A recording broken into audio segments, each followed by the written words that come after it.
তুমি কোনোদিন 56,000 প্রেসিডেন্ট হতে পারবা কি পারবা না। তার চেয়ে বড় কথা হলো নিয়ামতের অংশ হিসাবে আল্লাহ তাআলা তোমাকে পৃথিবীতে পাঠিয়েছেনই 3.5 হাত বডির কি বানিয়ে।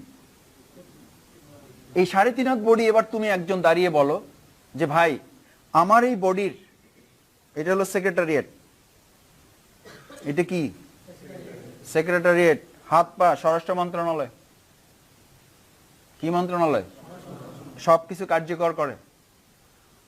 তোমার হার্ট গণভবন, এখান থেকে সবকিছু সাপ্লাই হয়, ডিসিশন সব দিকে চলে যায়। এই সমস্ত কিছু আল্লাহ তাআলা পুরো বডিটা এজ এ মিনি স্টেট। তুমি সাধারণ একজন মানুষ না, তুমি একটা মিনি স্টেট। এখানে একজন চ্যালেঞ্জ করে বলো শেখ হাসিনাকে নিয়ে গালি পড়ে দাও,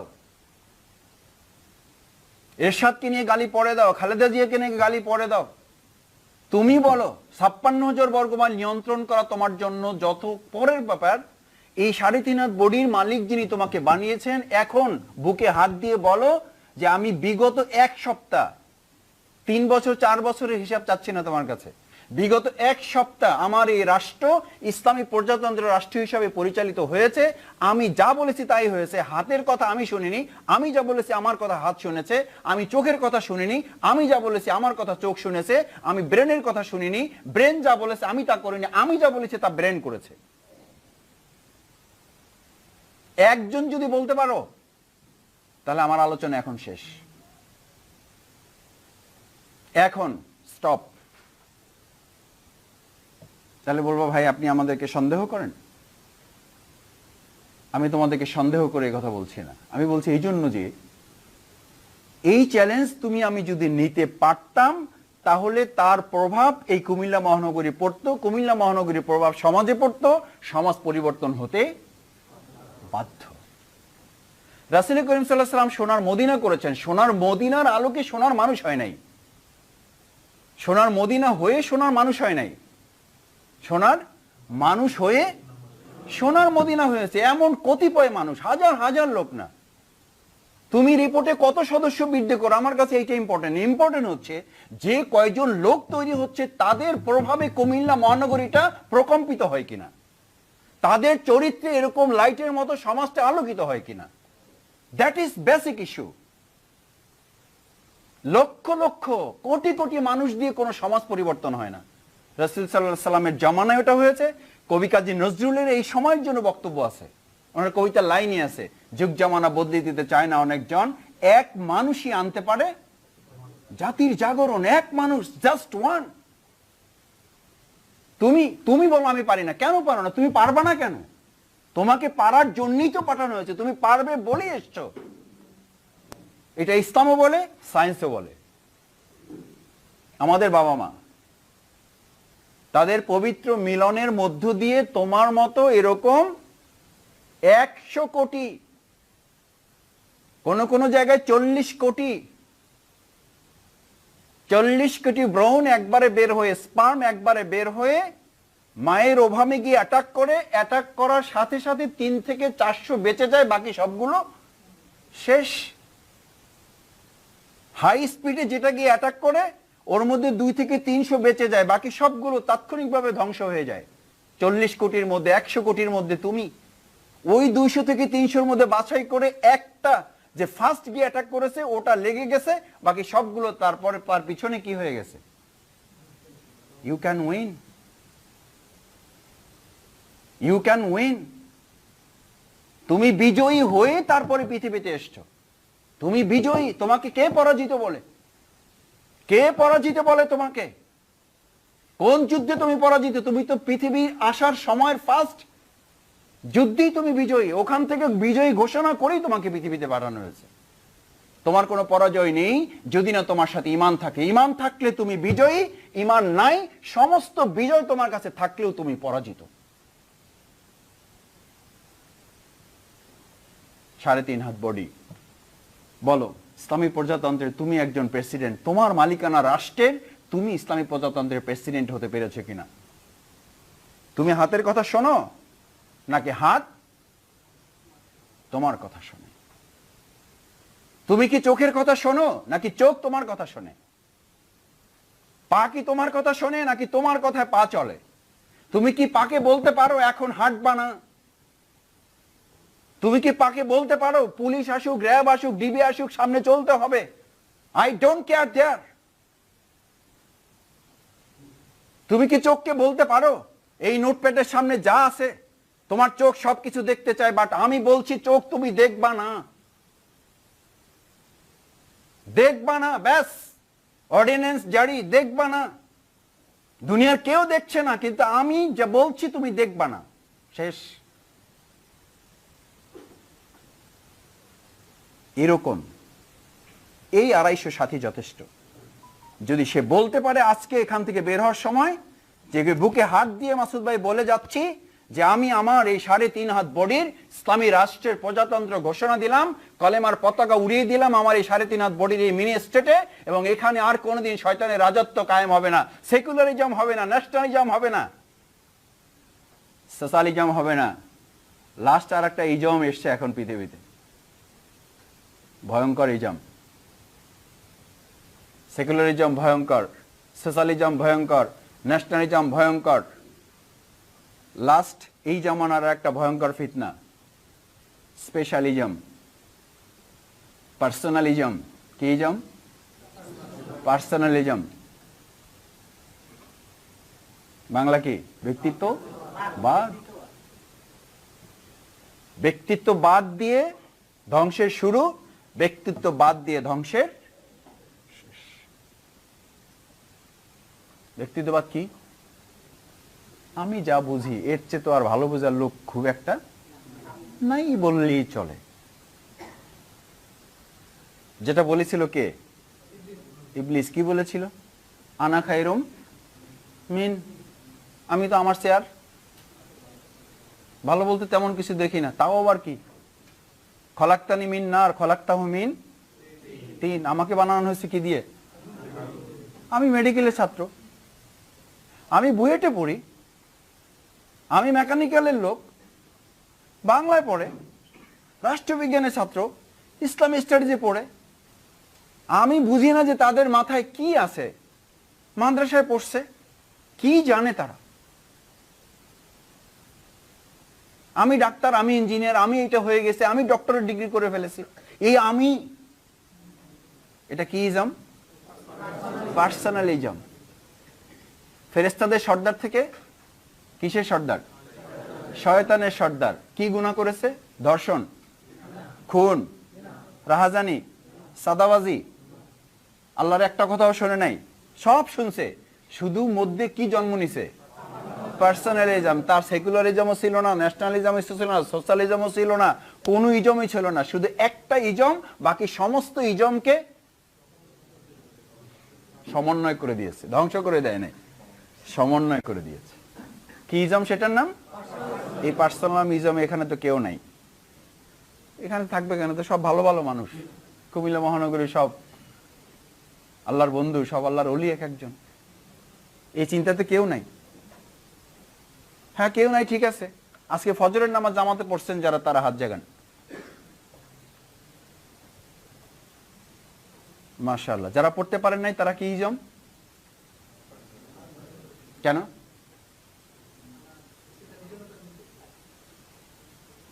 মসজিদ থেকে কি আসছিল? আজান।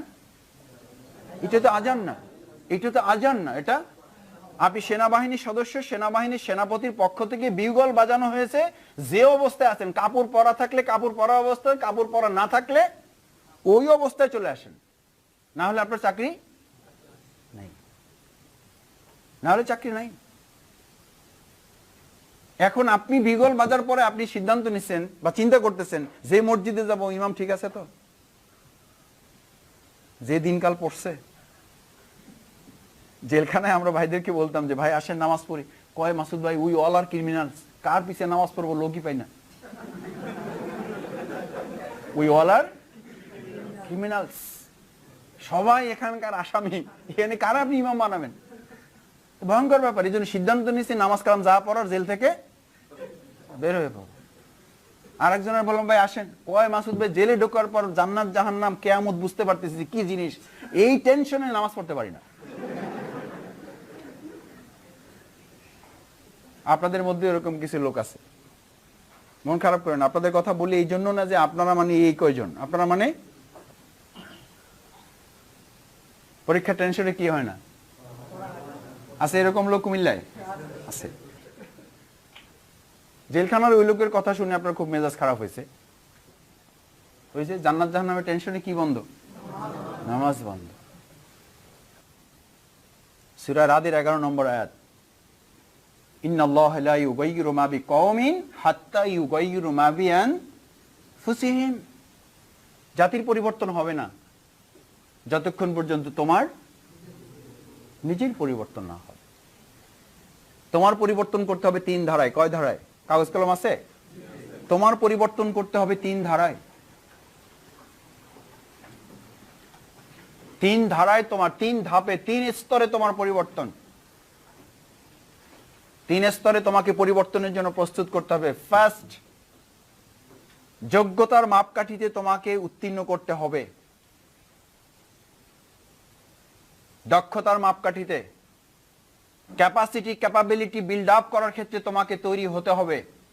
তোমাকে যদি এখন উদাহরণের জন্য বলি যে 200 টাকা দিয়ে একজনকে ইলিশ মাছ কিনতে পাঠালাম, সেই ইলিশ মাছ কিনতে যোগ্য না, দক্ষ না, অদক্ষ, এক্সপার্ট না, চিনি না ইলিশ মাছ কি জিনিস, ইলিশ মাছের পরিবর্তে অন্য আর একটা জাতের মাছ নিয়ে চলে আসছে, পচা একটা মাছ নিয়ে চলে আসছে, রূপালী নিয়ে চলে আসছে, হিস্সা নিয়ে চলে আসছে, চাপলি মাছের বড় সাইজ নিয়ে চলে আসছে, ঝাটকা নিয়ে চলে আসছে। কারণ তার কি নাই? দক্ষতা নেই, যোগ্যতা নেই, কিন্তু তার কি আছে? সততা, আমানতদারি, তার কোনো অভাব নাই। এই পচা ইলিশটা নিয়ে আসার পর তোমার কয় টাকা লস? 200 টাকায় লস। কারণ তার কি নাই? যোগ্যতা নাই। আর একটা লোকের যোগ্যতা আছে, আমানতদারিতা নাই, এই লোকের কাছে 200 টাকা দিয়ে পাঠাও, কি করবে?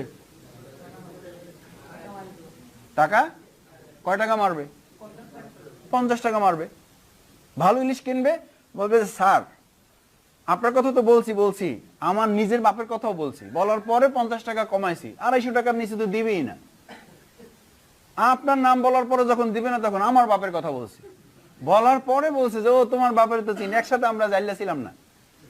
কত বড় ফাজিল, চিন্তা করছেন? মানে এমপি সাহেবের কথা কাম হয় নাই, হের বাপের সাথে দুজন জাইলে ছিল, ওই পরিচয়ে হে 50 টাকা কমাইয়া 150 টাকার ইলিশ 250 টাকায় ধরাই দিছে। তারপর মালিক একটা কি পাইছে? কি পাইছে একটা? আরে ভাই একটা ইলিশ পাইছে, তো ভালো ইলিশই পাইছে, সে শুধু 50 টাকা মাইরে দিছে। ক্ষতি কত? 50। আর আগে ক্ষতি কত? 200। আল্লাহ তাআলার নিয়ম হচ্ছে এই 200 টাকা ক্ষতিওয়ালার কাছে ইলিশ মাছ কেনার দায়িত্ব দিবেন না যদি সে তাহাজ্জুদ গুজার হয়, নামাজি হয়, রোজাদার হয় এবং কথায় কথায় ইসলামের ফুল ফুটায় দেয়। আল্লাহ ঠেকা পড়ে নাই যে তার হাতে 200 টাকার ক্ষতি করার দায়িত্ব তুলে দিবে, বরং 50 টাকা ক্ষতি যারা করতেছে আল্লাহ তাদের দিয়ে এখন বাংলাদেশ চালাইতেছেন। কিসের তোমার ওয়াজ? তোমার এইসব বক্তৃতার কোনো কাম আছে? হুজুর মিয়া, ইমাম সাহেব, খতিব, হাফেজ সাহেব, হুজুর, তুমি মনে করছো তোমাদের সামনে কথা বলি? বরিশালে আলেমদের এক প্রোগ্রামে বলে এসেছি, রাসূল করিম সাল্লাল্লাহু আলাইহি সাল্লামকে তৎকালীন সময়ের জাহেলরা, আবু জেহেল, উতবা, সাহেবারা বলেছিল যে মুহাম্মদ তুমি আর বেশি বাড়াবাড়ি করো না, তোমাকে মসজিদের ইমামতি সহ যা লাগে দিয়ে দিলাম, তুমি 2.5 ঘন্টার ইমাম আর আমরা 21.5 ঘন্টার ইমাম, ভাগাভাগি। বুঝো নাই তো? কি বুঝছো? 1200 স্কয়ার ফিটের দায়িত্ব তোমার, 56,000 স্কয়ার ফিট আমাদের। 2.5 ঘন্টা তোমার, 21.5 ঘন্টা আমার। আল্লাহ রাসূল সাল্লাল্লাহু আলাইহি সাল্লাম বললেন ভেরি গুড, তাও তো পাইছি 2.5 ঘন্টা। রাজি ইনশাআল্লাহ? আর এখনকার আমাদের হুজুররা, না, হুজুররা বাদ দেন, আমরা, আপনি এখানে ইমাম সাহেব কয় ধরে হাত তুলতে বলবে যে ভাই আজকে আমার জুমার নামাজ আগে ছুটি দেন, আগে ছুটি নেন, কোনো অসুবিধা নেই, ইমাম আছেন থাকেন, কোনো অসুবিধা নেই, নিঃসন্দেহে ভালো কাজ। কিন্তু এই চিন্তা, বিবেক, এই বোধ আপনার মধ্যে আছে কিনা যে রাসূল সাল্লাল্লাহু আলাইহি সাল্লামকে ইমামতির জন্য প্রস্তাব দিয়ে আবু জেহেলরা যখন বলেছিল যে তুমি 2.5 ঘন্টার ইমাম, আমরা 21.5 ঘন্টা, তুমি 1200 স্কয়ার ফিট, আমরা 56,000 বর্গ মাইল, তুমি শুধু ধর্মের ইমাম আর আমরা অর্থনীতি, রাজনীতি, সমাজনীতি, সংস্কৃতি সবকিছুর ইমাম, আমরা খবরদারের মধ্যে মাথা ঘামাবো না। রাসূল সাল্লাল্লাহু আলাইহি ওয়াসাল্লাম বললেন, না ঠিক আছে, একটা ইমাম বলতে কথা পাইছি তো, এইটাই বা কয়জনে পায়? রাসূল সাল্লাল্লাহু আলাইহি ওয়াসাল্লাম খুব খুশি হয়ে গেছেন। কি বলেছিলেন? কি বলেছিলেন? তিনি কি বলেছিলেন? আর তুমি যারা মাথায় টুপি পরে রাসূল সাল্লাল্লাহু আলাইহি ওয়াসাল্লামের সুন্নাহর অংশীদার, যিনি দাড়ি রেখে সুন্নাহর অংশীদার, যিনি লম্বা জামা পরে সুন্নাহর অংশীদার, তাদের একজন আরো দাঁত পড়ার সুন্নাহ এখানে আছে কিনা? তাদের একজনেরও মাথার পিছে শিরস্ত্রাণটা ঢুকে মাথায় দাগ পড়া আছে কিনা? Stand up. একজন আছে কিনা পায়ে রক্তের মোবারক জুতা আটকে গেছে? একজন আছে কিনা 27টা যুদ্ধে তোমাকে নেতৃত্বের জন্য পাঠানো হয়েছে? আমরা তো সবচেয়ে মজলুম বাংলাদেশের এখন, তার মধ্যে আবার কুমিল্লা সবচেয়ে বড় মজলুম। সেই মজলুম জনপদে এই কোশ্চেন, দাঁড়াও আছে নিশ্চয়ই, অস্বীকার করছি না যে তোমরা মজলুম না, কিন্তু এই ক্যাটাগরিতে তুমি কতখানি মজলুম বলো? কে আল্লাহ রাসূল সাল্লাল্লাহু আলাইহি ওয়াসাল্লামের সেই দাঁতের কথা শুনে বাড়িতে গিয়ে আজকে এখন বলবা সালমান ফার্সির মতো যে আমি আমার দাঁতগুলো কেমনে রাখি, যে আমার প্রিয় রাসূলের দাঁত পড়ে গেছিল, আমার দাঁত নিয়ে আমি কেমনে চলবো? কে একজন বলো, দাঁড়াও। যে আলোচনা শুনে আজকে বাসায় গিয়ে হাতুড়ি দিয়ে পিটাই পিটাই দাঁতগুলো ফেলবা আর বলবা আমার রাসূলের দাঁত নেই, আমি দাঁত নিয়ে চলবো কেন? কে? দাঁড়াও, স্ট্যান্ড আপ।